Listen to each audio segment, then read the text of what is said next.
If healing is supposed to make you feel better, why does it feel like a full-time second job? Friend, the exhaustion that you feel is real, and it is not a sign that you are failing at your healing work.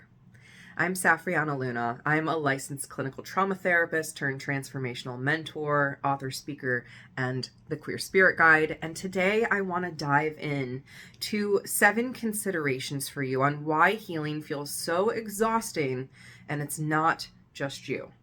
I hope today you will walk away knowing that you are not broken for feeling this way. There is no human that is meant to be doing healing work all the time. And before we drop in, I just want to start here by asking you, have you ever felt more depleted from doing your healing work than literally anything else? And again, if so, you're not alone. I know that there was a point in time where I was showing up in my life, doing therapy, doing all the self-help books, literally in the midst of my college degree. And I felt so exhausted. And yet I showed up at therapy and I said, I think I need to try more techniques. I am not getting the results that I want. Life needs to look this way and I need to show up in a certain way, and that's not happening. And my therapist looked at me and she said, you've tried all of the techniques, right? And you don't need to add yet another one. And that was my wake-up call to understand that I was probably overdoing the healing work. So I invite you to really drop in and consider what I'm sharing today to see if it might be part of what is continually draining you. So, consideration number 1. Healing was never meant to be your whole identity. And admittedly, this is a trap that most people fall into. It is a perpetual self-work mode where we're always processing, we're always examining, we're always excavating our inner stuff. And if you're healing 24/7, of course you're exhausted. Healing is not supposed to be another productivity metric. And if you know me and you follow along with me, you know that I want to get rid of a lot of those productivity metrics because they are based in capitalism and societal norms that aren't really normal for human bodies and systems. Healing was not meant to replace living your day-to-day life. So what can things look like when they're not all about healing? That, for many of us, is the question when our life does not look the way we want it to look. But what does it look like when it's not about healing all the time? It looks like rest, play, joy, community, and just being able to be yourself. So when is the last time that you just lived without analyzing it, without having to be in problem solving or reflection mode? Again, there's such a capitalism around wellness at this point in time. Healing is a product, it's a hustle, and it's an identity performance. It is so many things that it doesn't need to be. Bottom line, you don't have to be in healing mode 24/7, and you don't have to be in healing mode right now. Consideration number 2. Your body is literally depleted, not just your emotional state. So our physiology holds so much. There's a book literally called The Body Keeps the Score, and that title alone is the pinnacle of our healing work. The body keeps the score. So even if we have mentally turned something over and reflected, the body might still be storing things that need to be somatically released in other ways. And so when we continue to come back at things from that emotional, intellectual, reflective angle, we're really just causing ourselves more exhaustion, because it's not just emotional exhaustion. The body is physically running low.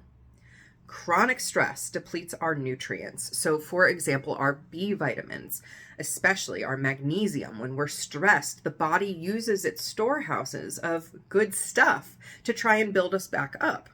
And so if we're chronically stressed, we are constantly needing to build back up our physical reserves because they are getting used up like kindling to a flame, right? And this, of course, messes with our metabolism, our hormone balance, our cortisol, our serotonin. I mean, look around in society today at our phones that are constantly giving us dopamine hits that we normally would not be getting to that extent. Our brain and body chemistry is so different than it used to be because of our modern lifestyles. So it's really, really important to remove any guilt that you feel about this feedback loop of stress depletion, then trying harder to regulate yourself, and then feeling more stressed, depleted, trying harder to regulate, feeling more stressed, right? You see the loop continues. Your body cannot do that healing work on an empty tank. So you need rest. Rest is not laziness. It is literally where our bodies have the capacity to do their repair work. And you need good nutrition and nervous system support. This is foundational. Your nutrition and your nervous system support literally provide the foundation for how your health is going to be. It's not a bonus. It's not an add-on. It's an essential.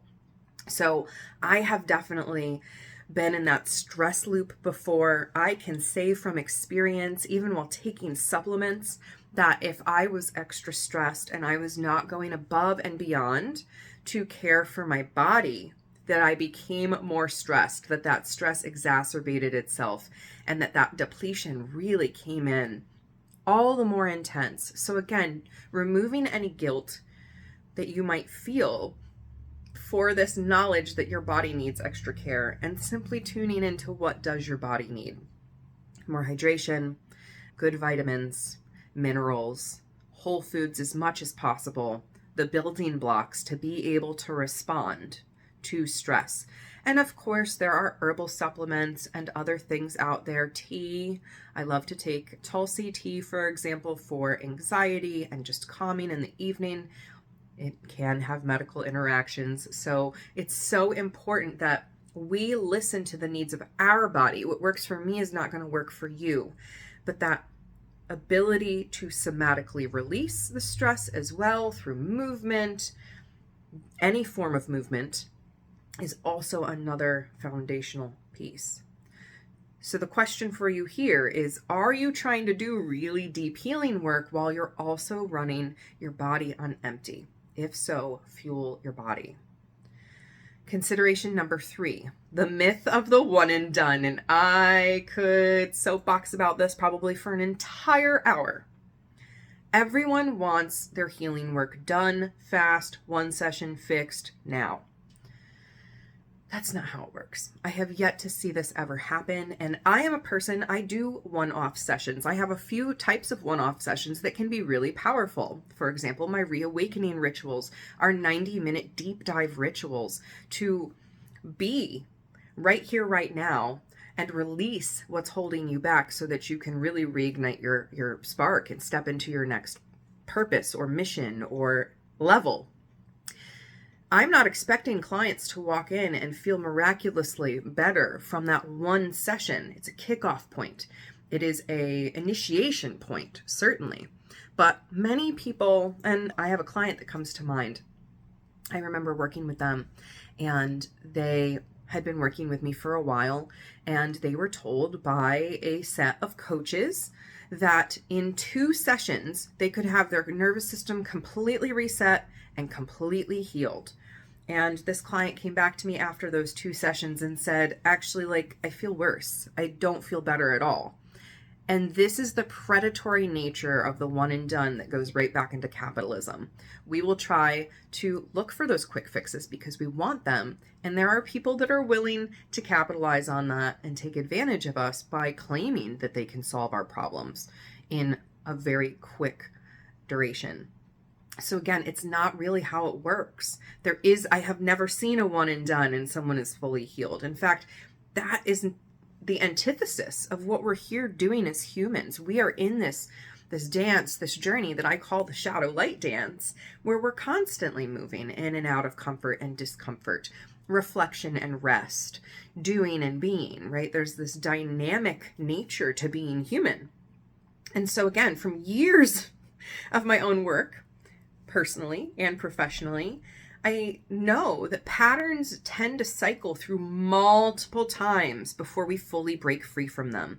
In fact, sometimes it's 9, 10 times that we cycle through a pattern before we are completely liberated from it. But in the shadow light dance, it's like every time we move through a particular chapter of healing, we have more perspective to look back down the upward spiral and go, wow, look how far I've come. But it is never a one and done. It just is not. So it's not a matter of your healing failing and you being bad at what you're doing because you didn't manage to liberate yourself in one go. It is a process. So really give yourself permission for it to be a process, even though I know that's uncomfortable. It's not necessarily what you want to hear. It's the truth. You don't have to finish everything now. This is a lifelong journey, and you can pace yourself when you know that you're going to come back to it. You can set healing work off to the side for a little bit when it's like, okay, this is big, deep work. I'm not going to get this all done in one day. I'm going to do a little reflection now, and then I'm going to set it aside until therapy next week, or until I can sit down and journal a little bit more about this, or when I can take that little getaway to think with myself in my car, right? Give yourself a timeline that's not right now, that's not immediate, that's not urgent. Slow healing is healing that actually sticks. And again, I'm a druid, and I know that everything in life comes in cycles. There are seasons, there are tides, there are moon phases. There is nothing that's static, but things that are rhythmic and follow patterns. So our healing more closely resembles those rhythms versus this like hustle and grind that society wants us to do. Consideration 4, the exhaustion of gripping the outcome. So this is yet another somatic layer, something our body is doing, but it can also be emotional and spiritual. We don't just want healing fast. Sometimes we want healing to look exactly how we planned it. We want specific outcomes, a specific timeline, and a specific version of ourselves on the other side of that healing work. But our nervous systems, our bodies, our souls, they might have a completely different quote unquote plan. And when we grip and we force and we rush and we push, this causes us to be more exhausted. So sometimes, even though it's the scariest thing in the world to do, we really have to let go. Let go of getting it done right now. Let go of needing to appear perfect or fixed or whatever. You're not broken, my friend. You are exactly who you need to be. So can you rest into that and know that you don't have to strive for a particular outcome? Personal story. I was mentioning that I had this therapist who was like, honey, you don't need any more techniques. What it really was the outcome that I was trying to grip and force was that if I healed myself, if I did miraculous self-work and managed to heal and reflect and figure out everything that was happening, then somehow maybe my relationship with my, at the time, peer abuser would somehow improve. That if I changed myself enough, maybe I would stop being abused. In reality, I just needed better boundaries and I needed to leave that relationship, and eventually I did. But I was gripping this outcome that maybe, just maybe, if I do my healing work right, I will be treated with the respect and dignity that I know I deserve. I wanted it to look like healing that relationship, being able to stay with this person. But in reality, my healing work was me being able to walk away and enter new dynamics, new relationships with myself. So where might you be trying for a particular outcome? Something that might not be actually in your control, like how other people respond to you. Because the only thing actually in your control is your inner world and who you surround yourself with and the environment that you create for yourself. So healing is more like unfolding into our truth than it is forcing. And if we're trying to force our healing, it's going to backfire. Again, because that's exacerbating the stress in the body. It's not allowing there to be integrative healing. So where are you striving instead of allowing yourself the organic experience of healing? Again, surrender can be really hard. Letting go can be really hard. I totally get it. Been there, done that, got the t-shirt, and continue to get the t-shirt because this is uncomfortable. When we come up to these edges, when we realize, ooh, my ego is running the show. Where can we surrender? Where can we lean into the seasons? Where can we let something die before something can be reborn? Consideration 5, the avoidance pattern that none of us are talking about. So, my friends, again, I get it. I live and breathe this. And there is a time and place in which we go, what the heck? I did the therapy. I read the book. Why is this not fixed? Right? It's this sort of checkbox mentality of, I did all of the right things. Why is the outcome not different? Attending therapy is not the same as doing the work. And I really have such tenderness with this as a therapist, as a person who's been in therapy, and as a person who has had many loved ones in therapy. There is a difference between attending therapy and doing your work. Some people, unfortunately, have a mentality or a mindset that if they are attending therapy, they're doing everything that they need to do. They're taking the steps. They've checked that box, right? You might know someone like that. It could even be you. And if it is you, no shame, right? I really am about illuminating the shadows so that we can move through them. But there's a difference between going to therapy, attending the sessions, and then coming out of a therapy session and thinking about things in your life, working on integrating them, which we'll talk a little bit more about later. This admission of, oh yeah, I'm seeing that pattern in real time, and what's this doing in my life at large? How is this impacting me? You can't heal what you won't admit exists. So if you even admit that it exists and then you avoid it, you're not going to get anywhere. So avoidance looks like thinking instead of feeling, strategizing instead of sitting with, or intellectualizing the pain. So, for example, I'll go back to that bad relationship of mine where I was showing up in therapy and I'm like, give me the work. I'm clearly broken. And if I fix myself, I will suddenly be in the relationship that I want. I was thinking, well, I just need to think through this. I need to come up with the solution. Clearly, I'm the problem. So what's the solution?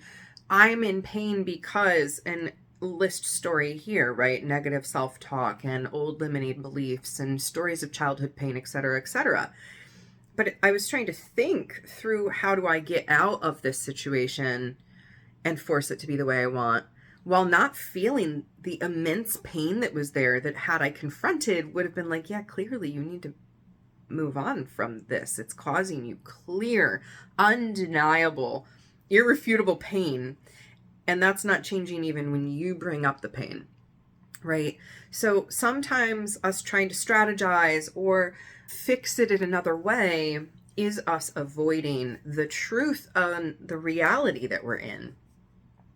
And it's an enormous energetic output to try and go around our feelings instead of through our feelings. So are you actually feeling the feelings that are coming up for you? Or are you thinking about your feelings and avoiding your body actually feeling those things? Because again, that body keeps the score when we bottle things up, when we avoid them, when we push them away. They just get packed into our body, almost like shoe boxes getting shoved in a basement. And eventually, we cannot possibly shove one more shoebox in there, and the basement overflows. And that's when we really end up experiencing what we would call like a mental breakdown, right? Is when there's just this overwhelm of all of the stuff that comes pouring out because we haven't allowed ourselves to feel it. We've dissociated from it, avoided it, popped it off and put it over there, shoved those shoe boxes in the basement. So this is really an opportunity for us to observe, where am I pushing away the truth that I'm in? Where am I trying to fix myself to avoid confronting a lack of boundaries or a dynamic or a situation that's really genuinely not working for me? Real healing requires us to be deeply vulnerable and honest with ourselves, being with ourselves, not just doing, not just thinking, but feeling, reflecting, sinking in. And I know this sounds exhausting, but the more exhausting pattern is spinning in that avoidance loop. And so often it's something really deep that we don't want to look at, that we're avoiding, right? Childhood pain, a relational reality, the fact that a career is not working for us, something like that. It can be really vulnerable to admit those things. So again, be gentle with yourself, but know that Doing the therapy work or reading the book is different than taking action on and moving forward in a way that breaks the pattern. So sometimes we're just riding that same rodeo ride over and over again without realizing how we're contributing, because there might be blinders up or there might be some avoidance going on. Again, no judgment, been here. Consideration number 6, what to start and stop. So these are practical pivots for you so that you can hopefully move through healing in a different way, a way that isn't so exhausting. So start making it fun sometimes. Healing does not have to be heavy all the time. I have made little drawings of parts of me that are feeling really emotional. I've written letters to them. I've designed them in video games and played with them. I've written stories about emotions and healing that I'm going through. Make it fun, play with it, make it yours, right? Another big thing is pacing. Knowing that you will return to the healing work means you don't have to do it all now. And this is part of that shadow light dance that I talk about so much. We have the light on one side and the shadow on the other, and they sort of blend together. And in the light we have doing, and in the shadow we have being. And so do your healing work, take a break. Do your healing work, take a break. Do your healing work, take a break. Give yourself permission. I'm going to come back to this in a week. I'm going to look at this tomorrow, and then follow through. It's that shoeboxes in the basement situation. If we're like, oh, look at it later, and you shove the shoebox in the basement, you dissociate the reality, and then you never come back to it. That's how we end up lacking self-trust. That's how we end up in these really iffy situations where our system is on fire and nobody in there is listening to us, because we have ignored their needs again and again. So pacing is important. You don't have to do all your healing work right now, but let your system know when you are going to do it. Get to know your tools. Not everyone's tools, yours. Again, I mentioned, for example, an herbal supplement that I like to take in the form of tea. That's one of my favorite things, but I don't happen to be on any medications at this point in time that might interact with that. So it's not always great to just go try everybody's tools. You need to know what your unique body needs, what your unique emotional system needs, what are your spiritual preferences. All of those can inform your tools. There's lots of tools out there. I also want to say about the tools that unless you really know something is not for you immediately because it's clearly harmful, your body doesn't agree with it, it's causing more panic than it's helping, etc., try things a few times to see how they really feel. The first time, again, unless it's like a very clear red flag, this is not for me, our bodies need some time to try things on. So give yourself the patience required to try tools. Healing's not a checklist, again. So try things more than once and see how they work for you. Initially, I didn't think EFT tapping would really work for me because it just seems so strange. And then I tried it and I started to see results, and I tried it again and I got similar results, and I tried it again and I was like, oh, there's really something happening with this. So try them on. Alternate cycles. So what I mean by that is, again, sort of that deep work, rest and play, community, back to work, like really this shadow light dance. Allow yourself to move in and out of the work, the healing, and everything else. You don't have to be doing it all the time, remember? And small, consistent practices over occasional intense sessions, ultimately better, ultimately more powerful for us. So if you were to have a meditation practice where you sit and you just feel into your feelings, and you were to do that 3 minutes a day, that is going to be more effective than you setting aside 3 hours where you're going to go through the torture gauntlet and you're going to pull up all your trauma and you're going to dredge it all right then and there, and then you're going to ignore it again for months. Small, consistent habits are really what build up our capacity and our trust, again, that we don't have to do our healing all at once or all the time. And finally, matching your inner seasons. So really, some seasons are for diving in and some are for integration. Some are for doing the work. Some are for more rest or play. It's okay, but what's your need? What's your season that you're in right here, right now? And then our stop list. Stop the get it done energy. There's no get her done with healing. You're always going to be healing. That's part of being human. Stop expecting there to be one answer or one path or one breakthrough that is going to change the game for you. Stop treating therapy or any modality as a checkbox that you need to perform or put on your list. If it's another thing on your to-do list and you already have this mentality of, yeah, I just got to get that done, it's not going to serve you in the way that you're hoping. And that's part of what's potentially leading to this extra exhaustion is, again, it's not in alignment or attunement with your actual needs. Stop avoiding your actual feelings. They are there for a reason. Now, they are transitory. They move through. But if we turn toward and we tune into what parts of us are feeling in that moment, it's such important information. So avoiding that actual feeling doesn't help us. Stop any all or nothing thinking, right? I'm either healed or I'm broken. I actually talk about healed versus healing. I think that we reach a state where we're always healing, but I think we reach a state where we're both healed and healing. And that healed and healing stage looks like I have accepted that I'm human, that I'm never going to be fully quote unquote healed, nor am I broken, but that this is being human. And that is a healed perspective that then helps us continue our healing work. So we enter that healed and healing stage.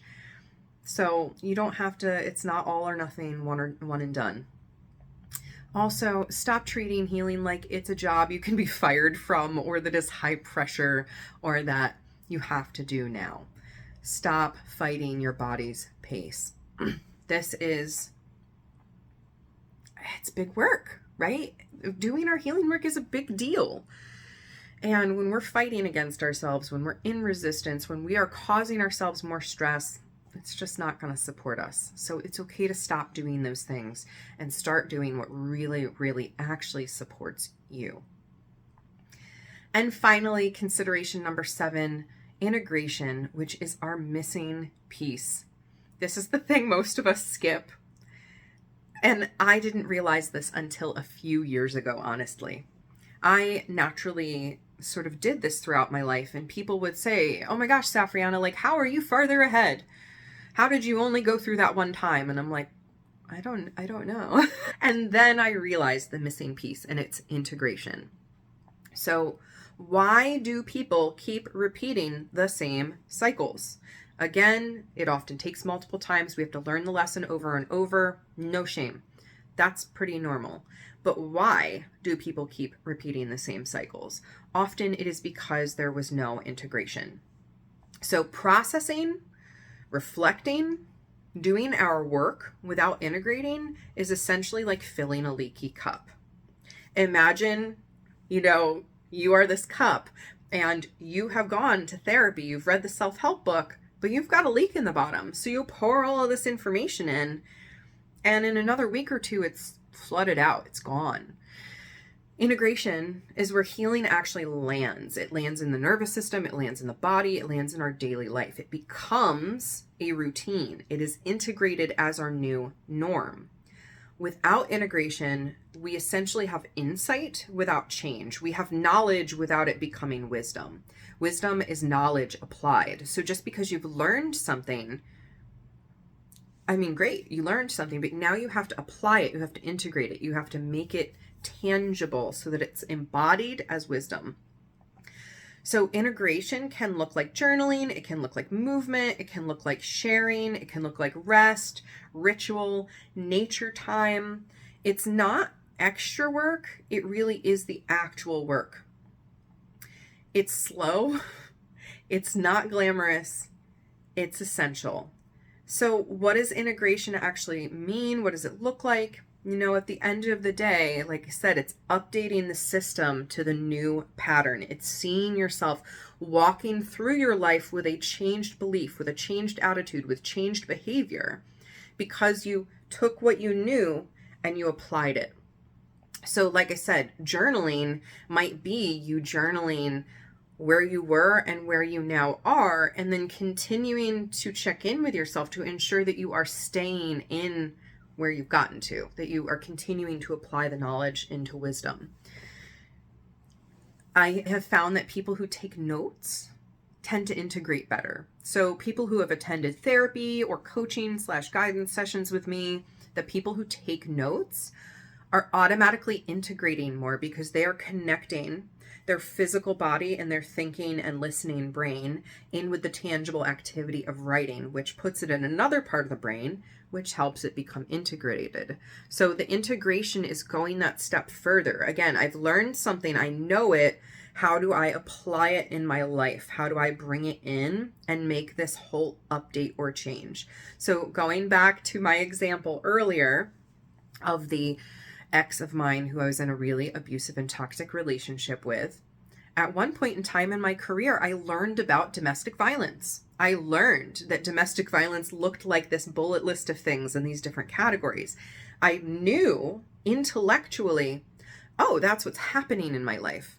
But I was not applying the wisdom of leaving the relationship because I was still in that avoidance. Oh, but if I fix myself, maybe I won't have violence done to me anymore, right? And I know I'm like making a little light and kind of laughing about it, but it's like, these are real things we believe. Like how, if I just show up perfectly, if I just show up perfectly healed, everything in my life will work out and I will be completely safe and nothing bad will happen. But that also isn't life, my friend, right? The reality is that sometimes people don't respect our boundaries. Sometimes people cause us harm, or they create a scenario in which we are traumatized. And it's not on us to try and fix ourselves for them, nor are we broken for having experienced the thing in the first place.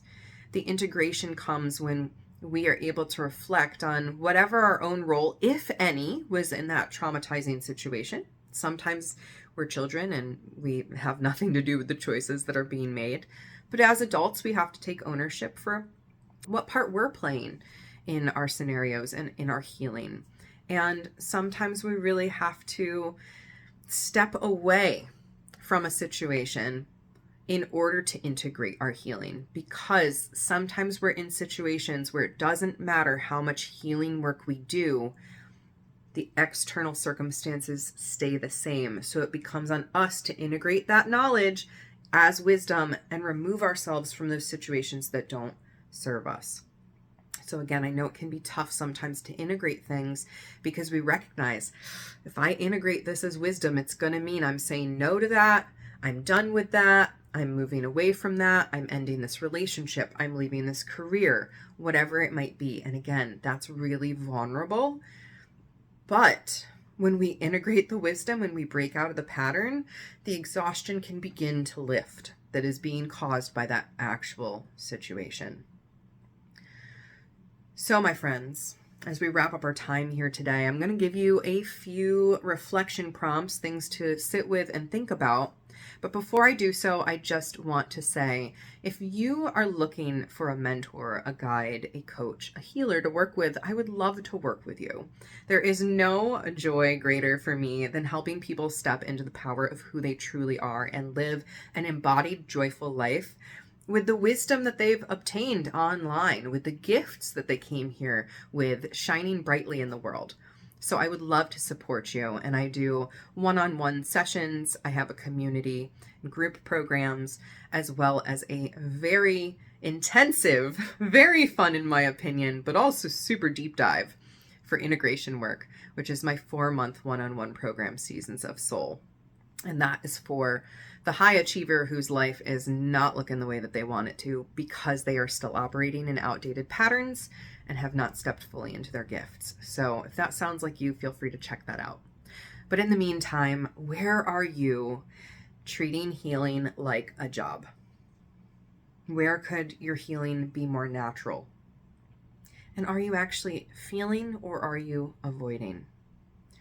You know, after any significant insight in your life, after any major reflection, I really want to offer you that opportunity to give yourself time to embody it before moving on.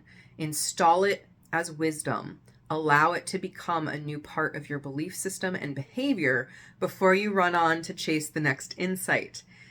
And How can you add more nervous system support into your life, whether that is improving your sleep, some form of nutritional or mineral support, movement, time in nature, etc. Take care of your body, your mind, your spirit, and allow your emotions the spaciousness to move through so that they don't get stuck. And finally, what's one healing should that you have been carrying that you could put down today? Remember, there's no perfect timeline or must do or have to here. This is a reminder that healing is not one size fits all. It's not your full-time job. It's something we are all doing and that we all need to pace ourselves on. So take care of yourself, and remember, even watching this video is an act of care for your nervous system. You're already doing the work. Now it's really more about giving yourself times where you are taking a break and allowing your body the gentleness and compassion it needs so you don't feel exhausted all the time. Again, I'm Safrianna Lughna, and it's been a delight to be here with you. I hope that you found something useful in this and that you will give yourself permission to be more easeful, playful, restful with yourself, and know that you can be healed and healing at the same time. Bye for now.